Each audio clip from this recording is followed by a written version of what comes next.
올해 미국에서 네. 맨하탄 프로젝트라는 회사가 생겼어요. 원자폭탄 만드는 프로젝트 일부러 그 이름을 갖다 쓴 것 같은데, 그래서 FDA가 올해 봄에 이걸로 승인을 했어요, 공식적으로. 공부 잘하는 유전자가 있다? 아니면 공부 못하는 유전자를 타고났다? 제일 위험하다고 생각하는 부분이에요. 공부 잘하는 애들은 되게 어떤 애들인 것 같으세요? 저도 약간 그랬는데. 안녕하세요. 스마트토크 MC 곽재식입니다. 요즘 이런 말 한 번쯤 들어보셨죠? DNA 검사로 체질부터 성격까지 다 나온대요. 운동 잘하는 유전자, 공부 유전자 다 따로 있다던데요. 하지만 문득 이런 생각이 듭니다. 완벽한 유전자를 가진 인간도 존재할까요? 그리고 완벽이란 기준은 누가 정하는 걸까요?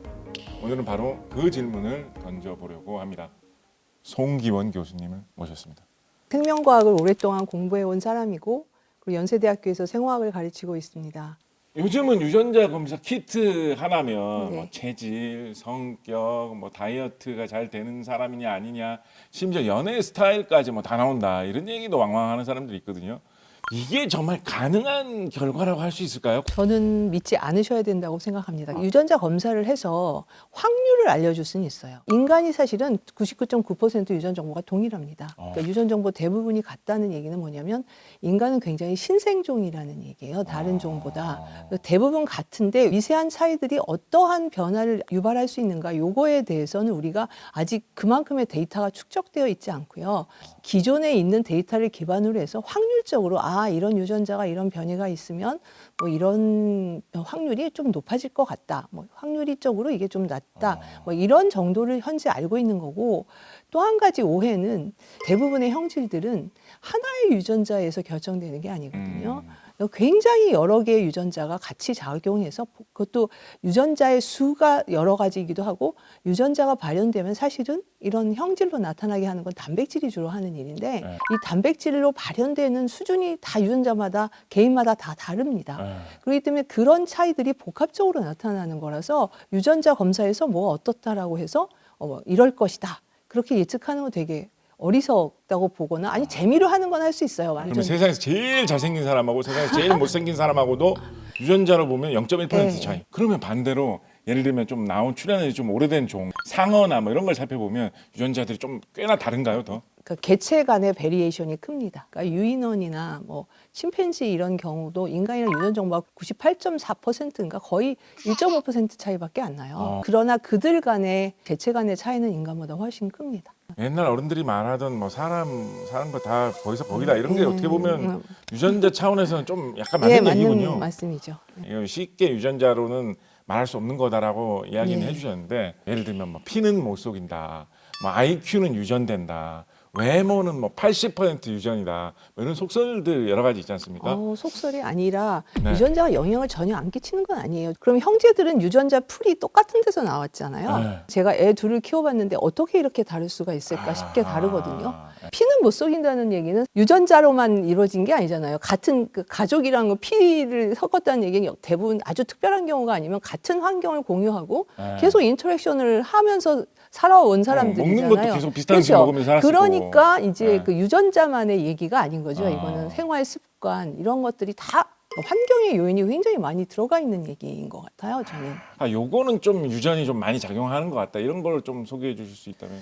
키가 많이 작용하는 것 같아요. 키는 그럼 무슨 키 크는 유전자가 있느냐? 그건 아닌 것 같고, 어떤 유전학자는 심지어 키에 관련된 유전자는 유전자 모두다, 이렇게 얘기하는 사람도 있거든요.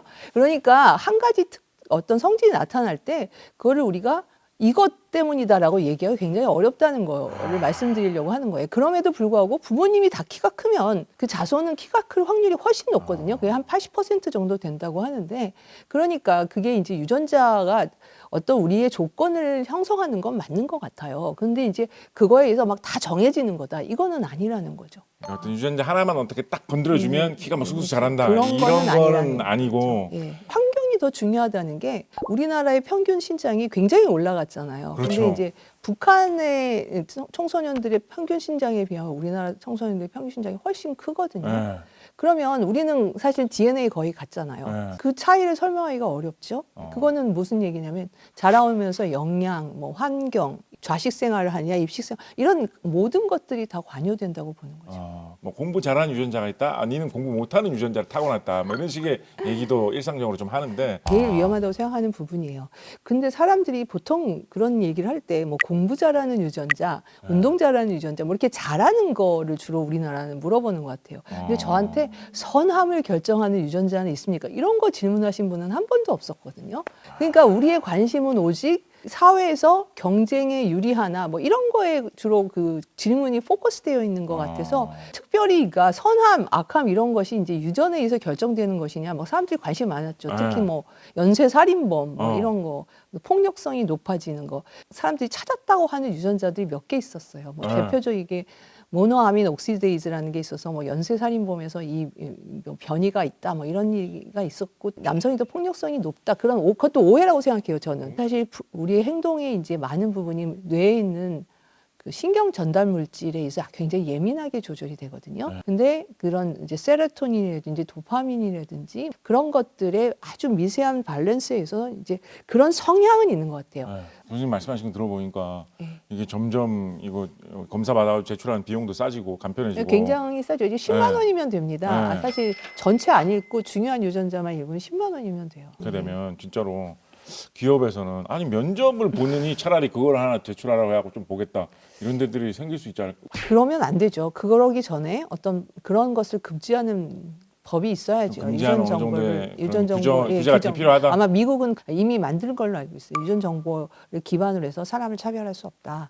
이제 그럼에도 불구하고 이제 뭐 참고 자료로 제출하라 이런 회사들이 있는 것 같아요. 그게 문제가 되는 거예요. 우리나라는 아직까지 제가 그런 회사가 있다는 얘기를 못 들었습니다. 제가 재미있는 얘기 하나 해드릴까요? 어떤 부모가 있는데 아버지는 매독에 걸려 환자고 어머니는 결핵 환자예요. 두 번째 아이는 사선이 됐대요. 세 번째 아이는 귀머거리예요. 네 번째 아이는 결핵에 걸렸어요. 다섯 번째 아이를 임신해서 낳아야 될까요? 말아야 될까요? 이게 이제 한두 번도 아니고 4번 연속으로 좀 그랬으면 아무래도 5번째에 대해서 좀 꺼림칙하게 생각하게 되지 않을까요? 다섯 번째 태어난 아이가 누군지 아세요? 누구? 베토벤입니다. 그리고 사실 천재 중에 이런 병을 갖고 있는 사람들이 꽤 돼요. 예를 들어서 뭐 링컨 대통령이 말판 신드롬이라고 그래서 그런 게 있다는 거는 잘 알려진 거고 그 뭐 예를 들어서 뭐 아인슈타인 난독증이 있었다거나 여러 가지 이제 우리가 위인이라고 알려진 사람들 중에서 특정한 질환을 갖고 있는 사람들 생각보다 많이 있습니다. 그러니까 그런 게 이제 다양성이 없어지겠죠. 유전자 검사를 미리 다 해갖고 이게 그걸 추려갖고 만약에 사람을 낳거나 뭐 뽑거나 제한을 하거나 이러면 이거 갖고 있는 굉장히 소중한 자산인 다양성이 없어지는 결과를 낳게 되는 거죠. 다양한 가능성을 사람이 가질 수가 있는데 몇 안 되는 유전자. 뭐 그것도 확실치도 않은 가능성으로 사람들 다 잘라버릴 수가 있게 된다. 사람의 아이도 약간 좀 내 마음에 맞게 설계하는 게 어느 정도는 가능할까요? 예를 들면 좀 간단한 것부터 내 아이는 태어날 때부터 자연 쌍꺼풀이 있었으면 좋겠다. 이런 정도 할 수 있을까요? 쌍꺼풀도 유전자가 하나가 작동하는 게 아니라는 거죠. 쉽지 여러 않네. 가지. 그러니까 그게 쉽지는 않아요. 그러니까 우리가 그만큼의 데이터가 없고 우리가 이론적으로 아이를 디자인할 만큼의 그 유전자가 작동하는 방식이라든지 그런 거에 대해서 잘 모르고 있다는 거예요. 유전적으로 고치는 게 굉장히 위험한 게 한 번 고치면 우리가 다 태어난 다음에 고칠 수도 없거든요. 우리는 이미 이제 유전정보를 받아서 이 세트가 태어났고 이 우리 몸에 있는 세포들은 하나를 고친다고 해도 계속 새 걸로 바꾸고 있기 때문에 다 고칠 수가 없어요. 그래서 이제 불가능하고 고치려면 아까 그 소, 돼지 이런 거 다 이제 수정란 상태에 고쳐야 되는 거거든요. 그렇기 때문에 이제 그 단계에서 유전자를 그때 고치면 되지 않냐 그렇게 이제 주장하실 수도 있어요. 근데 그 방법이 아니더라도 유전 정보를 다 읽을 수 있잖아요. 그래서 그게 문제가 있으면 시험관에서 수정해서 그 유전자 안 갖고 있는 애를 착상시키면 되거든요. 그걸 그 착상전 유전자 검사라고 해가지고 어차피 한국에서 말하는 소위 시험관하기 IVF라고 해서 인비트로 퍼틸라이제이션이라고 하는데 그렇게 수정을 해서 유전자 초기에 그 이제 세포가 몇 개 안 됐을 때 떼가지고 우리가 유전자 검사를 할 수가 있거든요. 그렇기 때문에 이 인간의 유전체에 유전체 편집 기술을 적용하는 것은 사실은 심각하게 여러 가지를 생각해 봐야 되는 함부로 손대는 일은 아니다. 네, 그렇게 저는 생각합니다. 특정하게 굉장히 위험한 질환이면 저는 해야지 된다고 생각해요. 왜냐하면 너무 태어난 개체가 고통이 심하니까. 예를 들어서 뭐 헌팅턴 디지즈가 라는 게 있거든요. 무도병 뭐 그런 예, 거 말씀하시나요? 예, 이제 예. 근데 이제 이게 한국에서 소위 말하는 우성 질환이에요. 그러니까 부모 중에 한 사람만 이 질환이 유전자를 갖고 있었어도 자녀한테서 2분의 1의 확률로 나타나겠죠. 네. 그죠? 근데 문제는 이 병이 40 중후반이 돼서 이제 아기 다 낳고 애 키운 다음에야 이제 알게 되는 거예요. 내가 이런 헌팅턴 유전자의 질환이 있었구나라는 거를. 그러니까 예전에는 이제 일찍 돌아가시고 그러니까 잘 모를 수도 있잖아요. 근데 이제 요즘은 그래서 이제 유전자 검사를 자기네 가게에 그런 게 있었다거나 아니면 뭐 그러면 이제 유전자 검사를 하라고 하죠. 의사들이. 그러면 그런 또 네. 검사의 편의를 위해서 어느 순간에는 문화가 바뀌어가지고 자연 임신은 다들 하지 말자. 시험관으로만 우리는 다 가자. 좀 이렇게 문화가 바뀔 수도 있지 않을까요? 벌써 대한민국에서 시험관으로 태어난 아이들이 10%가 넘어요. 그렇다고 그러더라고요. 예. 그러니까 이거는 노산 때문에 그런 이유도 큰데 그래서 우리가 왜 생명을 존귀하게 생각해야 하나요? 왜 인간은 평등한가요? 글쎄요, 뭐 세수 확보 때문에 그런가요? 잘 모르겠네요. 생명체가 이 유전 현상에 그리고 어떤 유전 정보를 변이를 갖고 있어도 그게 100%다 나타나지도 않아요. 어떤 사람한테는 나타나지 않고 어떤 사람은 나타나고 이게 다 다른 유전자랑 같이 작용을 하기 때문에 다른 유전자의 조합이 어떻게 되느냐에 따라서 그런 이제 우연이 중요한 거잖아요. 우리가 이제 우리 다 모든 다 우연으로 태어났기 때문에 좀 뭐 똑똑한 사람, 잘난 사람, 못난 사람이 있지만 뭐 보통 그건 다 사회적 기준이죠. 잘나고 못난 건 사회적 기준이지만 우리가 다 우연으로 태어났기 때문에 다 존중받아야 된다. 똑같은 우연성에 기반한 평등이라고 저는 생각을 해요. 공부 잘하는 애들은 되게 어떤 애들인 것 같으세요? 공부 잘하는 애들이 어떤 애들 공부를 잘하죠? 일반적으로 강박적인 애들이 공부를 잘해요. 제가 보기에는. 그러니까 막 공부할 게 있으면 막 자다가도 막 벌떡 일어나 새벽에 공부하고 막 아침에 7시에 깨우면 마음이 편안한 애들은 막 늘어져서 계속 자는데 막 7시 되기 전에 딱 일어나고 이런 저도 약간 그랬는데 그런 애들이 그런 잘하고 종이 한 장 차이라는 거예요. 제가 말씀드리는 거는. 근데 그 올해 미국에서 맨하탄 프로젝트라는 회사가 생겼어요. 원자폭탄 만들던 프로젝트 이름 일부러 그 이름을 갖다 쓴 것 같은데 네, 이 회사가 걱정이고. 이제 추구하는 게 맞춤 아기를 만든다. 디자이너 베이비를 만든다. 그러니까 특정하게 심한 질병을 일으키는 이 유전자 군을 대상으로 하겠죠. 그러기를 바라는데 근데 이제 그게 젊은 친구들 사이에서는 10년 전보다는 굉장히 이게 병 고친다는데 왜 나빠? 이런 식의 분위기가 좀 있는 것 같아요. 그래서 좀 더 우리가 어디까지 해야 되는 건지 어디까지는 해서는 안 되는 건지 그런 어떤 사회적인 공감대나 사회적인 어떤 룰을 만들어가는 필요성이 있는 거죠. 무조건 하지 말아라. 무조건 좋다. 이거는 아닌 거고 좋을 수도 있고 나쁠 수도 있고 어떻게 쓰냐에 따라서 유용한 측면이 사실 더 많아요. 근데 왜 우리가 정말 이런 변화가 일어난 사회를 원하는가? 이런 사회가 살고 싶은가? 우리는 무슨 기술이 있으면 이걸 뭐 나한테 적용해야 돼 말아야 돼 뭐 이게 뭐 좋아 나빠 이런 걸 떠나서 우리가 이런 거가 통용되는 사회를 정말 원하는 건가? 이런 거에 대해서 같이 논의를 해볼 필요가 있을 것 같아요. 유전자 편집 기술 이런 게 최근에 되게 빠르게 발전하는 그런 경향이 있지 맞습니다. 않습니까? 뭐 정확히 좀 어떤 거죠? 정말 막 컨트롤 X, 컨트롤 V 하듯이 이렇게 할 수 있는 건가요? 특정한 유전자를 분리해서 그거를 다른 생명체에 집어넣고 이런 기술들이 가능해졌어요. 그런데 그거는 이제 유전자 하나, 두 개 뭐 이런 걸 분리할 수 있게 된 거지 각각을. 우리가 갖고 있는 유전 정보 전체를 우리가 유전체라고 하거든요. 그때는 우리가 유전체를 손댈 수는 없었어요. DNA는 4종류의 염기가 무작위적으로 배열되어 있는 거거든요. ATGC라는. 근데 이게 이제 그 인식하는 이 배열이 정확하게 이런 배열을 내가 인식해서 자른다 그런 게 한 6개에서 8개, 많게는 10개, 12개 요 정도 수준이었어요. 그런데 이 이제 크리스퍼라는 새로운 유전자 가해는 2012년에 처음 이제 다우드나라는 버클리 대학 교수랑 사르팡티에라는 그 불란서 출신의 과학자가 둘이서 같이 이제 발표를 한 건데 이게 원래 세균이 갖고 있던 방어 기적인데 그래서 다른 세균에 침범하는 바이러스가 들어오면 그걸 인식했다 나중에 또 똑같은 게 들어오면 가서 잘라버리는 그런 기전인데 요거를 우리가 바이러스 서열 대신 우리가 자르고 싶은 데를 임의적으로 넣어도 잘릴까 그거를 실험을 했는데 그게 되는 거를 발견을 한 거고 이게 이제 인간 세포나 동물 세포에서도 되나 했더니 이제 된다는 거를 2013년에 하게 됩니다. 그래서 그 이후로 뭐 동물, 뭐 식물, 뭐 온갖 데 적용이 됐고 사람 세포에도 적용이 됐고 심지어 이제 사람한테도 적용이 됐긴 됐죠. 그걸로 몇 년 전에 노벨상도 받으셨죠? 네, 2020년에 노벨상을 받으셨어요. 그래도 생각해 보면 진짜 놀랍긴 놀랍군요. 놀라워요. 어떻게 보면 사람이 이렇게 40억 명이 모여 있는데 저 멀리 높은 데서 가위를 막 우수수수 뿌리는데 한 사람한테만 딱 꽂힌다. 약간 이런 거지 않습니까? 그렇죠. 여러 가지 그 우리가 아주 가까운 동물들, 소, 돼지, 뭐 닭 이런 것들이 다 태어났어요. 다 이 사람도 태어났어요. 유전체를 편집할 수 있는 기술은 이미 인간의 손에 들어온 거고 이제 인간은 21세기 이전의 인간과는 다른 인간이 된 거죠. 이제 인간한테 되게 도움이 되는 얘기일 수도 있는데 네. 크리스퍼 돼지라는 돼지가 있어요.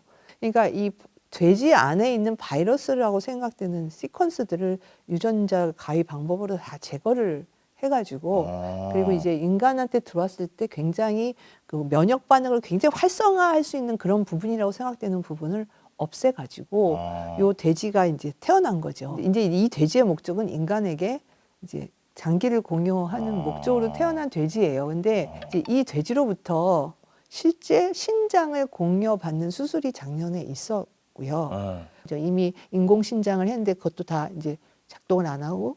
근데 이 돼지의 신장이 이식을 했는데 이분이 아직도 살아계세요. 그래서 FDA가 올해 봄에 이거를 승인을 했어요, 공식적으로. 유전적 결핍이 생존 전략이 될 수도 있다.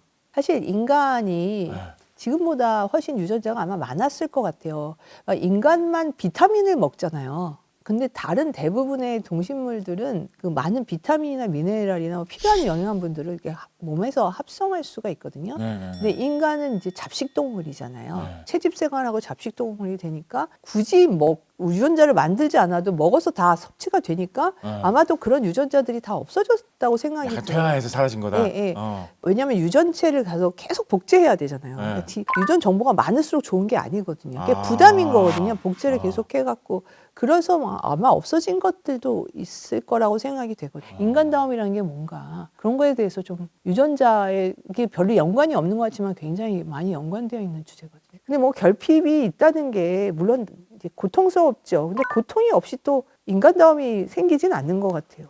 저는 그렇게 생각해요. 제가 이제 갖고 있는 고통은 되게 마이너한 고통이었을 수도 있는데 그럼에도 불구하고 그러니까 뭔가 사람들은 다 자기만의 뭐 결핍이 있고 뭐 무게가 삶의 무게가 있고 그러겠죠. 그거를 뭐 유전적으로 다 고쳐서 뭐 완벽한 사람을 낳아야지 이거보다 물론 심각한 질환이 있으면은 안 되지만 그렇지 않은 경우에는 우리가 다양성을 인정하는 게 훨씬 더 좋은 거 아닌가요? 그런 생각이 듭니다, 그냥.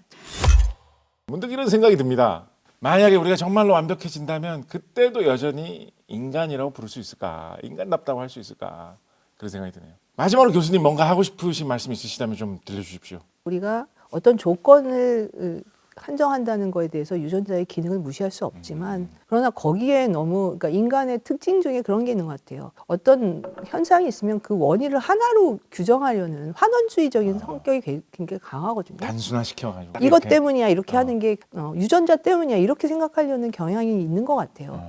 그리고 뭐 그런 유전자 담론이 아무렇지도 않게 사회에서 뭐 우월한 기럭지 유전자 뭐 미모 별 얘기가 다 그 기사 같은 데 나오는데 그런 거를 아무렇지도 않게 쓰는 유전자 담론이 사회에 이렇게 퍼지는 게 되게 위험한 조금 자제할 필요도 있다. 그러니까 오해를 많이 불러일으키는 것 같아요. 그러니까 유전자는 어떤 조건을 규정하지만 그것보다 환경의 영향도 그에 못지않게 크다. 또 어떤 결핍이 있다면 그게 뭐 인간의 생사를 좌우하지 않는 선에서는 극복하려고 노력하는 것이 인간다운 것이 아닌가 그런 생각을 합니다. 완벽한 유전자를 꿈꾸어도 우리는 결핍 속에서 서로를 이해하고 배우며 살아가지요. 완벽한 유전자는 없지만 불완전함 속에서 진화하는 인간은 있다. 이런 생각을 해보게 됩니다. 오늘 쇠마토크는 여기까지입니다. 다음 영상에서도 더 뜨겁고 화끈한 주제로 찾아뵙겠습니다. 감사합니다. 네, 고맙습니다.